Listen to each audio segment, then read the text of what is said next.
The morning shift at the Ashford Museum began at 8 a.m. Marcus stood by the entrance in a simple gray security uniform, clipboard in hand. He was thin, unassuming, with dark hair and an ordinary face that blended into the background. No one noticed him. No one acknowledged him. No one cared. Visitors streamed past him, their eyes fixed on the grand marble staircase and the famous paintings that awaited them. "Excuse me?"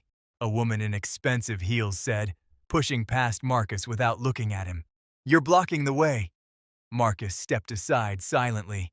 A museum director named Catherine walked by, briefing a group of wealthy donors about the museum's latest acquisition, a stunning collection of abstract paintings that had just been installed in the East Wing. The paintings were vibrant, revolutionary, challenging conventional art. They were worth millions. "These pieces are from an anonymous artist," Catherine explained proudly. "We still don't know his real name. He refuses all interviews, all photographs. He communicates only through his art. It's mysterious. It's brilliant." The donors nodded, impressed by the exclusivity of owning unknown genius. Throughout the day, Marcus stood at his post. A group of teenagers laughed at his uniform.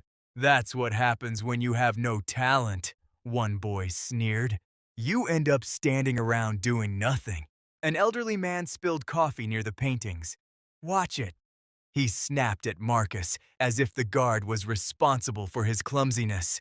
A young woman took a selfie in front of the paintings, completely ignoring Marcus when he politely asked visitors not to touch the artwork. No one treated him with respect. No one saw him as anything more than a servant, invisible, unworthy beneath them. At 5 p.m., Catherine called an emergency meeting with the museum's board members and the wealthiest donors. She looked troubled. "I need to tell you something," Catherine said, her voice serious, "about the anonymous artist, about the paintings you've been admiring all day." Everyone leaned in, curious. "His name is Marcus Ashford," Catherine continued. "He's the most celebrated contemporary artist in the world. His work is in museums from Tokyo to Paris. His paintings have sold for over $50 million at auction." She paused, letting the weight of his name sink in. This morning, Marcus came to the museum disguised as a security guard. He wanted to observe how people would treat him if they didn't know who he was. He wanted to see if human respect is based on talent or on status. The room fell silent. "The paintings you've been admiring all morning, the ones you called revolutionary and brilliant, were created by the man you ignored, mocked, and disrespected today." Catherine pulled up a photograph on the screen. It was Marcus, the security guard, photographed without his uniform at an international art gala, surrounded by celebrities and collectors. The donors' faces went pale. The teenagers who'd laughed at him weren't present, but their mockery echoed in the silence. "Marcus Ashford wanted to teach all of us something," Catherine said quietly.